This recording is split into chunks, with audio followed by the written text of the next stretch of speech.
ঈদের দিন হযরতে ওমর ফারুক রাদিয়াল্লাহু তাআলা আনহু কান্না করে। ও আল্লাহর বান্দারা, হযরতে ওমরের কাছে হযরতে আবু হুরায়রা রাদিয়াল্লাহু তাআলা আনহু গেছে। ওমরের দরওয়াজার কাছে দাঁড়াইয়া ডাক দেয়, ডাকের কোনো জবাব পাওয়া যায় না, বরং ঘরের ভিতর থেকে গুনগুন গুনগুন করে কান্নার আওয়াজ পাওয়া যায়। হযরতে ওমরকে বারবার ডাক দেয়, ও খলিফাতুল মুসলিমিন, কি ব্যাপার, আপনি কি ঘরের ভিতরে কান্না করতেছেন? এমন বলিয়া হযরতে ওমরকে আবু বকর যখন ডাক দেয়, সঙ্গে সঙ্গে বারবার ডাকার কারণে ঘরের দরওয়াজা খুলিয়া দেয়। আবু হুরায়রা নজর করে দেখে ওমরের চোখের ভিতরে পানি দেখা যায়। হযরতে আবু হুরায়রা ডাক দিয়ে কয়, রে ভাই, গোটা জগতের খলিফা আল্লাহ আপনাকে বানাইছেন, অর্ধজাহানের খলিফা হইয়া ঈদের দিন আপনি কেন কান্না করতেছেন বলেন? ওমর ফারুক রাদিয়াল্লাহু তাআলা আনহু হযরতে আবু হুরায়রাকে ডাক দিয়া কয়, রে আবু হুরায়রা, ঈদের দিন তো তার জন্য খুশি যেই বান্দা এইটা মনে করতে পারবে যে সে মাপ পেয়ে গেছে, আল্লাহর পক্ষ থেকে গায়বী আওয়াজ পাইছে, আল্লাহ জানাইছে তোমারে মাফ করছি, তার জন্য ঈদের দিন, তার জন্য খুশি। আমি ওমরের মতো মানুষের জন্য তো খুশি না, কারণ আমার দিলের ভিতরে বড় ভয়। আমি এই অর্ধ জাহান শাসন করি, আমার দ্বারা না জানি কেউ কষ্ট পাইল কিনা, আমার দ্বারা কেউ কষ্ট পেল কিনা, এই ভয় আমার ভিতরে বিদ্যমান। আমার ভিতরে শুধু তা না, আমার ভিতরে এই ভয় আছে, একটা মাস রোজা রাখলাম, এই রোজা কবুল হলো কিনা আমার ভিতরে সন্দেহ, আমার ভিতরে তারাবি পড়লাম কবুল হলো কিনা এই ভয়, আমি নিজেকে পবিত্র বানাইতে পারলাম কিনা এইটাও তো আমার জানা নাই। যার কারণে আমি উমর আজকে ঈদের দিন মনে করি না, আমার কাছে তো টেনশন আর ভয়, আমি মাপ পাইলাম কিনা। এরে আল্লাহর বান্দারা, এই জন্য সামনে ঈদের দিন আল্লাহর কাছে ক্ষমা একটু বেশি চাবেন, আল্লাহর কাছে ক্ষমা চাইবেন। আল্লাহ যেহেতু ঈদগাহে নিয়ে আসেন, হে গুনাহ না বানাইয়া ঘরে ফিরায়েন না। পারবেন তো ইনশাআল্লাহ? পারবেন না ইনশাআল্লাহ? আল্লাহ কবুল করেন, বলেন আমিন। মা সালাকাকুম ফি সাকার ক্বালু লাম নাকু মিনাল মুসাল্লিন ওয়া লাম নাকু নুতঈমুল মিসকিন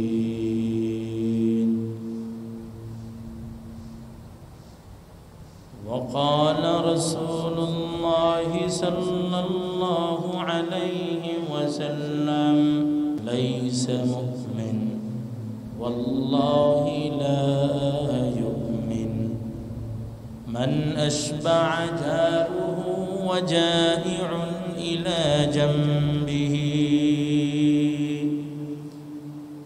أو كما قال النبي عليه الصلاة والسلام كما قال رسول الله صلى الله عليه وسلم إن الله فرض صيام رمضان وسننت لكم قيامه فمن صامه وقامه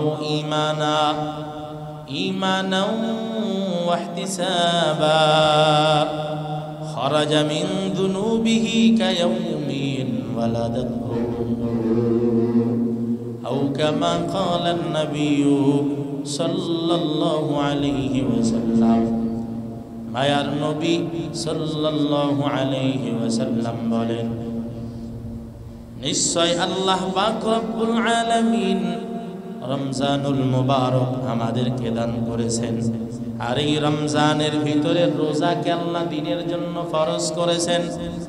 রাত্রের বেলা আল্লাহ নামাজ কি দিয়েছেন? তারাবিহের নামাজ।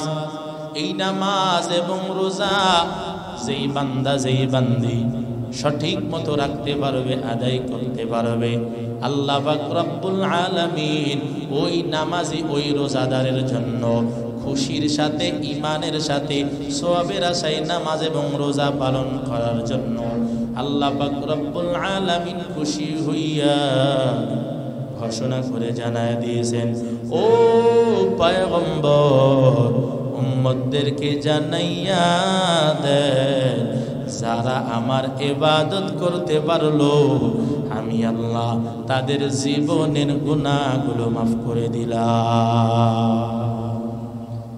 কেমন ভাবে মাফ করলাম? আল্লাহ পাক বলেন, খারাজা মিন দুনুবিহি কায়াউমিন ওয়ালাদাতহু উম্মুহু।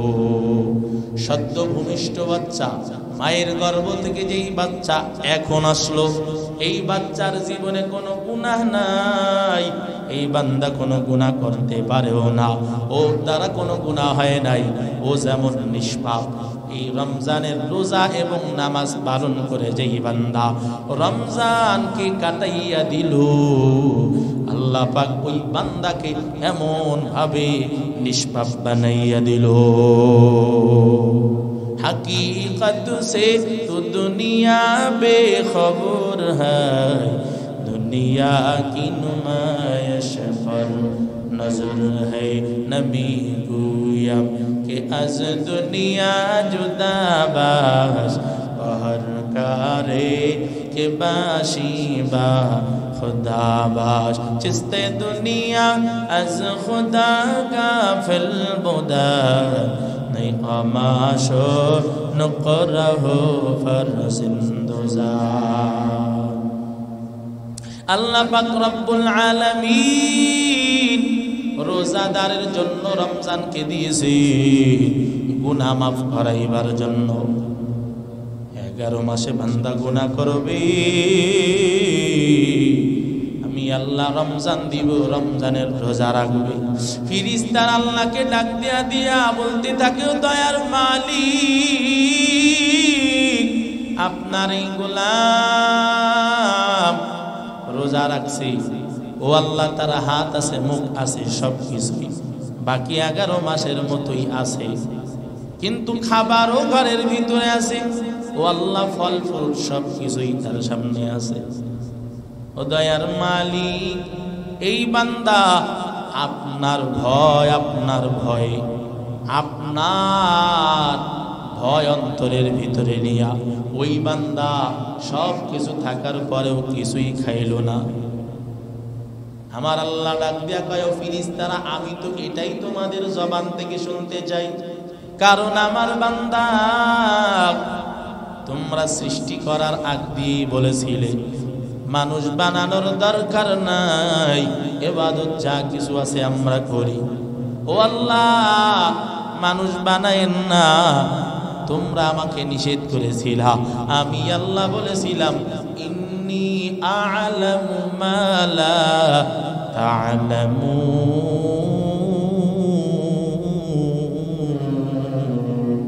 আমি আল্লাহ বলেছিলাম, ও ফেরেশতারা আমি আল্লাহ যা জানি তোমরা তা জানো না। এখন তোমাদের মুখ থেকে আমার বান্দাদের শোনাম আমি আল্লাহ শুনতে পাই, আমি আল্লাহর কুদরতে অন্তরটা ঠান্ডা হয়ে যায়। আমি তো এই জন্য বানাইছি মানুষ, এরে আল্লাহর গোলামের আমাদের প্রত্যেকটা অঙ্গ প্রত্যঙ্গের রোজা আল্লাহ দিয়েছে। যেই বান্দা হাতের দ্বারা কারো সাথে অন্যায় করবে না, পাপাচার করবে না, ওই বান্দার হাতের রোজা নষ্ট হয় না। সেই বান্দা চক্ষু দ্বারা অনর্থক দিকে তাকায় না, অনর্থক দিকে দৃষ্টিপাত করে না, ওর চোখের রোজাও নষ্ট হয় না। যেই বান্দা তার জবান দ্বারা খারাপ কথাবার্তা, ফাহেসা কথাবার্তা বলে না, ওর জবানের রোজা নষ্ট হয় না। এই বান্দার পায়ের দ্বারা যদি খারাপ কাজের দিকে না যায়, ওই বান্দার পায়ের রোজাও নষ্ট হয় না। যেই বান্দা অঙ্গ প্রত্যঙ্গ প্রত্যেকটা দ্বারা খারাপের দিকে যায় না, ওই বান্দার রোজাটা ওই অঙ্গের নষ্ট হয় না। এরে আল্লাহর গোলাম, আল্লাহ পাকের হাবিব বলেন, আসিয়ামু জুন্নাতুন, রোজা হলো ঢাল, মালাম ইয়াখরিকাহা, এই রোজা কেউ কোনো কিছুতে ভেঙে দিতে পারে না। তবে যদি বান্দা মিথ্যা কয়, যদি বান্দা খারাপের দিকে যায়, ওই অঙ্গ প্রত্যঙ্গের রোজা ভেঙে যায়। এরে আল্লাহর গোলাম, এই জন্য মায়ার নবী ডাক দিয়ে দিয়ে কয়, রোজা যারা সঠিক মতো ইবাদত যারা করবে, রোজা যারা সুন্দরভাবে রাখবে, আল্লাহর কাছে সওয়াবের আশায়, মান সামা রমাদান ঈমানাও ওয়া ইহতিসাবা গুফিরা লাহু মা তাকদ্দামা মিন যামবিহি। আল্লাহর কাছে সওয়াবের আশা ঈমানের সাথে যেই বান্দা রোজা রাখবে, রোজা পালন করবে, আমার আল্লাহ ওই বান্দার জীবনের সব গুনাহগুলো মাফ করে দিবে। আল্লাহর কাছে যারা মাপ পাইতে চান, এরে আল্লাহর গোলাম, রমজান হলো সুবর্ণ সুযোগ। রমজানের প্রত্যেকটা কাজই আল্লাহর কাছে ক্ষমা পাওয়ার জন্য যথেষ্ট। বান্দা যদি ইফতারি করায়, গত জুমআয় বলছিলাম, যেই বান্দা কারো ইফতারি করবে, মান ফাত্তারা ফীহি সাইমান কানা মাগফিরাতাল লিযুনুবিহি ওয়া ইতকি রাকাবাতিন মিনান নার। এরে আল্লাহর বান্দারা, যেই বান্দা রোজাদারের রোজার ইফতারি করাবে, আল্লাহ বান্দাকে জাহান্নামের আগুন থেকে নিষ্কৃতি দিয়ে দিবে।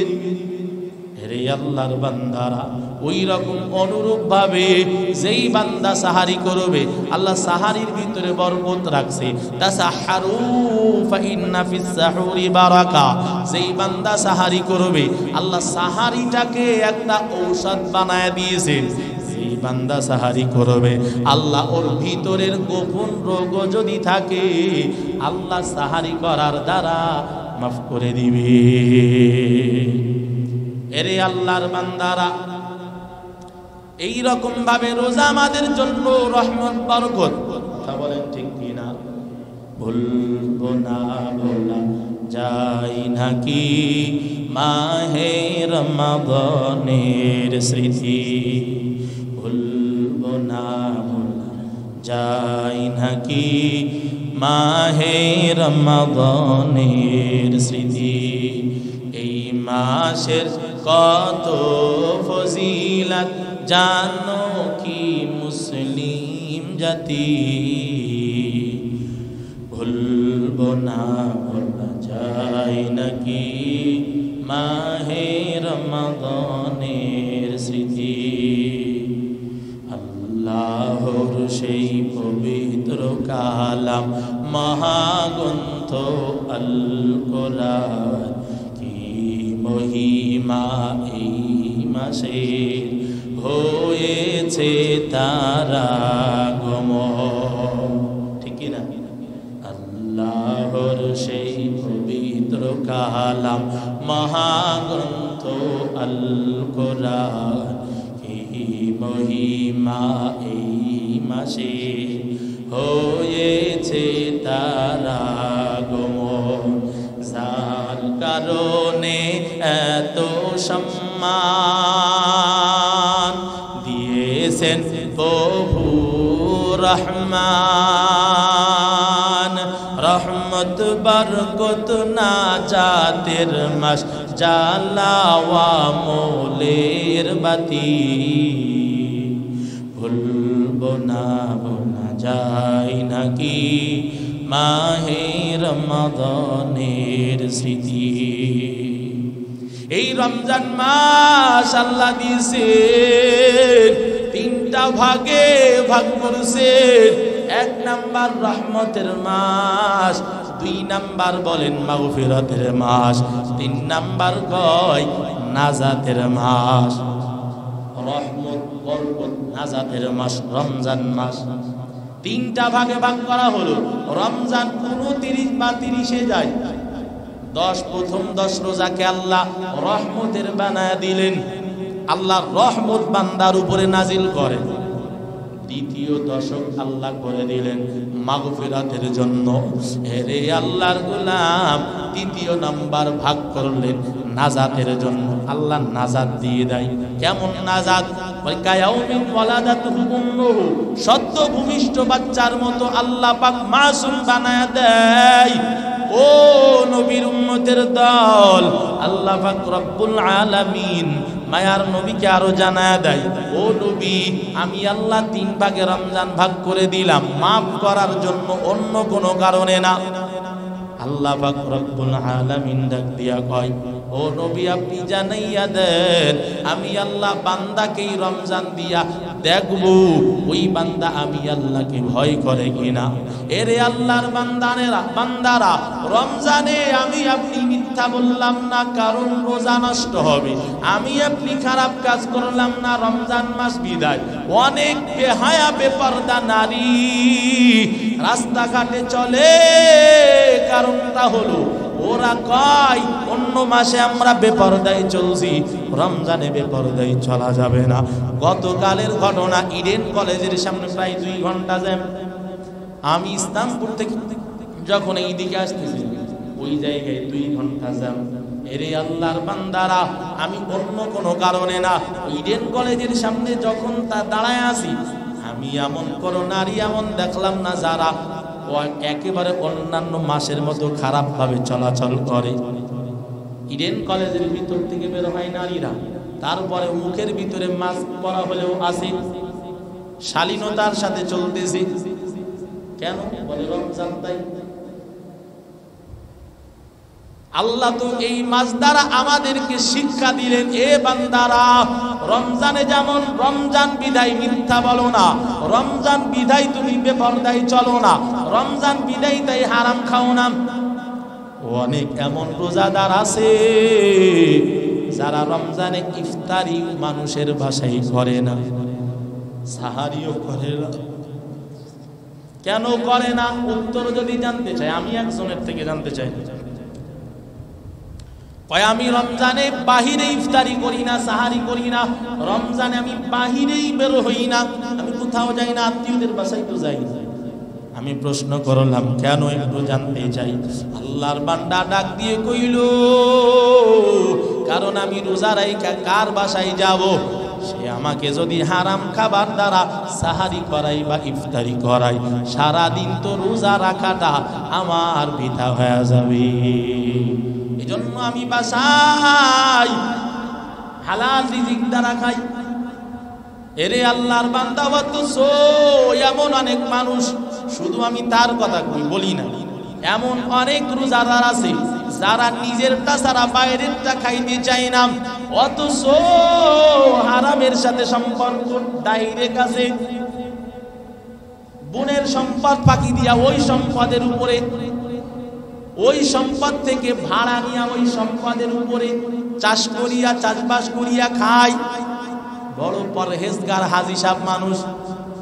এরে বেহায়ার দল, অথচ তোমার বোন ও বাবার সন্তান, তোমার বোন ও বাবার সন্তান, তুমিও বাবার সন্তান, তাহলে বোনকে কেমনে ফাঁকি দিলা? ওই বোনের সম্পদের উপরে যেই আবাদটা করে, ধান হোক আর গম হোক আর মুসুরি হোক, যেইটা হোক না কেন, ওইটা সে রমজানে খায় না। কেন? ওইটাতে হারাম। এ কিন্তু জানে ওইটা কি হারাম, বড় পরহেজ করিয়া চলে। এরে আল্লাহর বান্দারা, বোনের ওই সম্পদ ফাঁকি দিয়া ওই সম্পদে যা লাগাইয়া খাবেন না কেন, ওই সম্পদ যতদিন ফেরত না দিবেন, যতদিন তার থেকে ক্ষমা না চাইবেন, আপনি যতই হালাল রিজিক দ্বারা ইফতারি সাহারি করতে চান না কেন, আমার আল্লাহর দরবারে আপনার রোজা, আপনার নামাজ কবুল হবে না। কপাল ঠুকাইতে ঠুকাইতে কালো বানায় ফেলবেন। শরীক ফাঁকি দেওয়ার কারণে আপনি গুনাহগার, আপনার আমল আল্লাহর কাছে যাবে না। এরে আল্লাহর গোলামেরা, আমি এই কথা এই জন্য বলছি, আমি কয়েকদিন আগে একটা জমিনের বায়না করেছিলাম। বায়না করার পর আল্লাহর এক বান্দার ইতিহাস আমার সামনে আইসা গেল। বড় অবাক হয়ে গেলাম, নামাজ পড়তে পড়তে কপাল কালো হয়ে গেছে। বড় পীরের মুরিদ, নাম বললে হয়তো কষ্ট এসে যাবে। ওই পীর সাহেব হুজুররাও কিন্তু বারবার কয়, আমার এখানে আসবা যদি হারাম থেকে বাঁচতে না পারো, আমার এখানে আসার দরকার নাই। এরে আল্লাহর গোলাম, অথচ পাগড়ি মাথার থেকে খুলে না, লম্বা জামা মাথার থেকে খুলে না, বোনের সম্পদ সব বাকি দিছে, বোনের নাম কাটিয়া বিবির নাম বসাইছে। আমার কাছে এখনো পর্যন্ত ডকুমেন্টস গুলো আছে, সব ছবি তোলা। এরে আল্লাহর গোলাম, আমি তারে পীর সাহেবের মতো জানতাম, এত ভালো জানতাম। যখন আমি জানতে পারলাম সব গুণগুলোরে ফাঁকি দিছি, ওই সময় থেকে আমার দিল থেকে তার শ্রদ্ধা বোধটা উঠে গেছে। এরে আল্লাহর গোলামের জন্য যতই পীরগিরি দেখান, যতই আপনি সুফিগিরি দেখান, বোনের সম্পদ যদি ফাঁকি দেন, এই বোন যতদিন পর্যন্ত আপনাকে ক্ষমা না করবে, আমার আল্লাহর কাছ থেকে ক্ষমা পাওয়া যাবে না। হক দুই প্রকার, একটা হলো বান্দার হক, একটা হলো আল্লাহর হক। আল্লাহর হক নামাজ রোজা যদি ফাঁকি দিয়া কেউ কবরে যান, আল্লাহ মাফ করলে করতেও পারে। কিন্তু বোনের সম্পদ, অন্যের হক, অন্যের টাকা মাইরা যদি কোনো বান্দা কবরে যান, ওই বান্দা, ওই বোন, ওই পাওনাদার যতক্ষণ না মাফ করবে, আল্লাহর কাছ থেকে মাফ পাওয়া যাবে না। জাহান্নামী হইয়া কবরে আগুনে জ্বলা লাগবে। এরে আল্লাহর বান্দারা, এজন্য খবরদার, রমজান আমরা যেই রকম ভাবে পরহেজ থাকতেছি, জবানকে হেফাজত করে, প্রত্যঙ্গকে হেফাজত করতেছি, রমজানে আমরা যেমন ভাবে বেপরদা অশ্লীল ভাবে না চলতেছি, অন্যান্য মাসেও এমন চলা দরকার কি দরকার না? রমজান আমাদেরকে শিক্ষা দেয়, ও ইমানদারেরা, রমজানে যেমন ভাবে সব গুনাহ থেকে তোমরা বেঁচে থাকবা, রমজানের পরের 11 মাস রমজানের এই শিক্ষাটা ধারণ করিয়া বাকি 11 মাসেও চলো। আল্লাহর কাছে তোমার মতো প্রিয় আর কেউ হবে না। পারা যাবে না ইনশাআল্লাহ? আল্লাহ কবুল করেন, বলেন আমিন। আল্লাহ পাক রব্বুল আলামিন এই রমজান আমাদেরকে মাফ করার জন্য দিয়েছেন। প্রত্যেকটা কাজ সব আল্লাহ মাফ করার জন্য দিয়েছেন। যেমন হাদিসের মধ্যে পাওয়া যায়, মায়ার নবী সাল্লাল্লাহু আলাইহি ওয়াসাল্লাম বলেন, ওয়াকালা আলাইহিস সালাতু ওয়াসসালাম, الصيام والقرآن يشفعان للعبد يقول الصيام أي ربي منعت الطعام। আল্লাহ পাক রব্বুল আলামিনের কাছে রোজা বান্দার জন্য সুপারিশ করে, ও আল্লাহ, সারা দিন এই আপনার বান্দা আমি রোজা রাখতে গিয়া পানি সামনে ছিল, খাবার সামনে ছিল, হাতও সচল ছিল, জবানও সচল ছিল, এরপরেও আমি রোজা রাখতে গিয়া ওই বান্দা গোপনেও কিছু খাই নাই, ওই বান্দা কোনো কিছুই খাই নাই। ও আল্লাহ, যেহেতু আমি তাকে বিরত রাখছি, সুতরাং আপনার কাছে দোয়া করি, আল্লাহ আপনি ওই বান্দার জীবনের গুনাহগুলো মাফ করে দেন। আল্লাহ আমার দোয়াকে আপনি কবুল করেন। রোজা এমন ভাবে বলতে থাকে, ও আল্লাহ আপনি আমার দোয়াকে কবুল করেন। আমার জন্যই যেহেতু বান্দা সব কিছু বিরত থাকছে, সব কিছু পানাহার থেকে বন্ধ রাখছে, ও আল্লাহ আমার জন্য বিবির কাছে যাই নাই, আমার জন্য খাবার খাই নাই, সুতরাং আপনি আমার দোয়া কবুল করে নেন, রোজাদারকে মাফ করে দেন। 2 নাম্বার, কোরআন আল্লাহর কাছে সুপারিশ করে, ওয়ায়াকুলুল কুরআন মানাতুন নাউম।